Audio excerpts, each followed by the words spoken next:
All right, we're gonna watch 10 celebrities who have almost 0 haters. Let's see this. We're gonna have some nice content, bro. Of these 10 beloved celebrities, which one has the absolute fewest haters? Well, let's begin by looking at Jack Black, whose hilarious paparazzi interactions are just one reason almost everybody loves him. For example, after being surrounded by a horde of photographers, Jack Black deliberately pulled the stupidest poses on his bike before trolling the paparazzi by doing this. It's impossible to follow me when I go this fast. Later, dudes, you're in my dust. Which was a similar response to when he was ambushed by a single photographer. So, any new projects we should know about, sir? Run! While most celebrities are concerned about keeping a manicured image, Jack Black shows that being an idiot can be just as beneficial, although he's also able to show maturity in the moments where it matters, like when he took the time to sing to a young kid who was a fan of School of Rock. Jack Black, he's just such a lovable guy. How could you not like him? Met him once briefly, he was nice enough. He was really great with his kid. Something about Jack Black just feels so human. But while Jack Black has always been loved by everybody, the now loved John Cena was once disliked by many. As the face of the WWE for roughly 15 years. Why the f is that mic floating, chat? I can't see nothing. What the f is going on?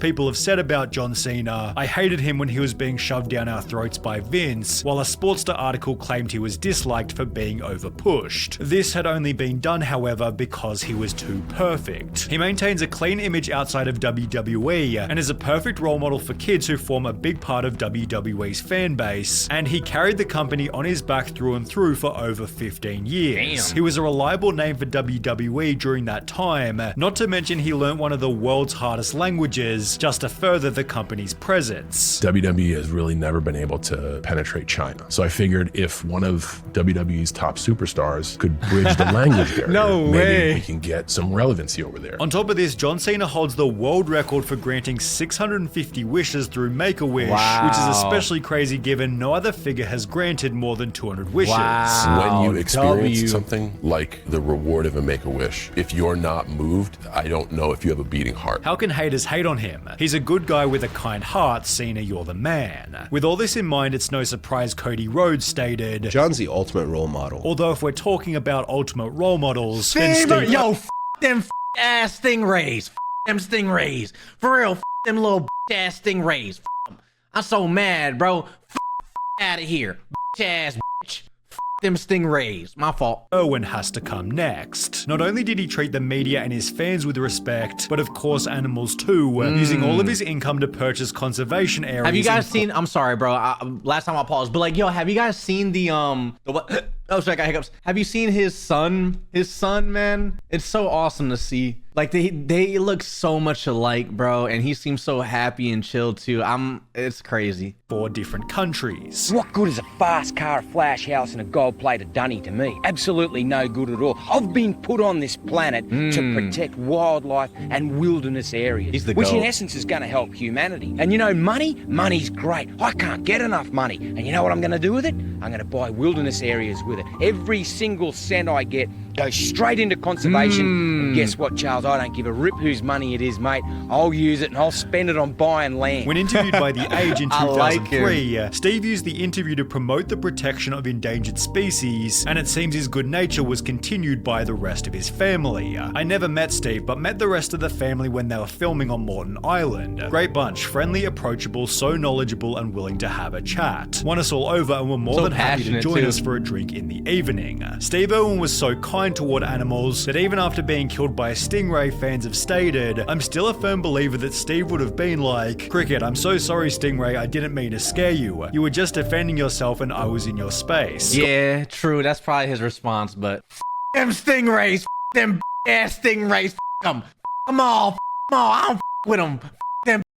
My fault. Gosh, what a beauty. Admittedly, there are people who don't like Steve because he kept animals locked in his zoo, although finding a reason to hate Terry Crews is a much more difficult mission. In fact, when you Google Terry Crews in the media, all you'll find is articles like 19 reasons why Terry Crews is a gift to the world, and 9 of the biggest reasons to love Terry Crews, both of which, like Jack Black, citing Terry Crews' less than serious nature. For example, he does the exact same jump at every red carpet event, although there's another Terry Crews meme that's a whole lot better. Daniel the Goat wrote on Twitter, I keep this pic of Terry Crews in my wallet so I can see it when I'm about to waste money on things I don't need, lol, which Terry realized was a pretty good idea. I keep this pic of myself in my wallet so I can see it when I'm about to waste money on things I don't need, lol. Although the reason Terry Crews is ideal for the photo is because he's also incredibly disciplined. In a Reddit AMA, he explained, I spend almost 2 hours a day working out, and it's therefore no surprise he's built such a crazy physique, which has helped him to land some of Hollywood's most lovable roles, like Cheeseburger Eddie and Latrell Spencer from White Chicks. Terry Crews has also maintained his marriage for almost 35 years, which is a great indicator of likability, given— Forrest Gump! What the is his name, dude? Oh my god. Tom something. Tom Hanks. Tom Hanks has done the same. In fact, the only time Tom Hanks ever got angry in public was when somebody bumped into his wife. Back the off! What are y'all doing? Knocking over my wife! Although he has been exposed for behaving badly on film sets. Only the person who exposed him was Tom Hanks himself. Not everybody is at their best every single day on a motion picture set. The two-time Oscar winner Accountability, said, I've had tough days trying to be a professional when my life has been falling apart in more ways than one, and the requirement for me that day is to be funny, charming, and loving, and it's the last way I feel. Despite often feeling frazzled, Tom Hanks appears legendary in almost every role. However, even then, his movies are often hated, well, again, by Tom Hanks himself. Okay, let's admit this. We have all seen movies that we hate. I've been in some movies that I hate. You have seen some of my movies and you hate them, with Tom's honesty about his bad moments only making him even more likable. In fact, the only location you might find a Tom Hanks hater is r/unpopular opinion, where one user responded, upvote to the realest unpopular opinion I've ever seen on this sub. Well done, you absolute psychopath. Although nothing would be more psychopathic than despising Bob Ross. Dude, he's still live on Twitch. It's insane. Ross, who was not only loved for his extremely wholesome persona, but also for inspiring millions to become artists themselves. Bob's show brought me so much joy, peace, and encouragement as a child. He was one of the reasons I started painting. I remember buying my first painting set and painting along to one of his episodes. I eventually realized that his style of painting was not for me, but his warm heart and gentle encouragement is something that I will never forget. In fact, every time I make mistakes in one of my paintings, I hear him saying, we don't make mistakes, just happy little accidents. This follows Bob Ross's other philosophy that being different is not bad or good, it just is. And in case this wasn't wholesome enough, Bob Ross donated around 1,200 paintings, which was sold to help with fundraisers, while he refused to be paid by PBS for his show, and instead gave all 403 episodes to the TV network for free. Wow. Although with one single article about Bob Ross once being difficult to work with, it seems Weird Al Yankovic's legacy might be even cleaner. His genuinely funny songs had the advantage of being part of everybody's childhood, and while his interviews already show that he's a super awesome guy, those who have met him in real life say he's even cooler. For example, Patton Oswalt once said that Weird Al is the lone exception to the phrase never meet your heroes, while Kurt Cobain literally said he knew Nirvana had made it when Weird Al called him to get permission to parody Smells Like Teen Spirit. This is because Weird Al Real quick, I'm sorry, bro. I don't like what's it called when artists apologize because they feel overworked, dude. Like I work with like a lot of artists, and I understand like there's mental fatigue and a lot like everything piles on. So like if we have any artists in here, listen, it's okay to take a break. It's okay to chill. It's okay to regroup mentally, because I know that gets exhausting. Okay, trust. I was painting big ass canvases every single day for like 5 months straight, and sometimes my mental would be straight destroyed, bro. You feel me? So listen, if we have any artists in here, it's okay to communicate with whoever's commenting and be like, listen, hey, I'm gonna need a few weeks, few months, whatever it may be. I need some time. It's okay for that, bro. Okay, you deserve time. No one needs to apologize for that. Okay, reaches out to each artist before he parodies them, not because it's required by law, but instead out of respect. Even then, Weird Al pays royalties to those he chooses to parody, which in turn makes him loved by other artists, except for Coolio or Weird Al Yankovic's one and only hater.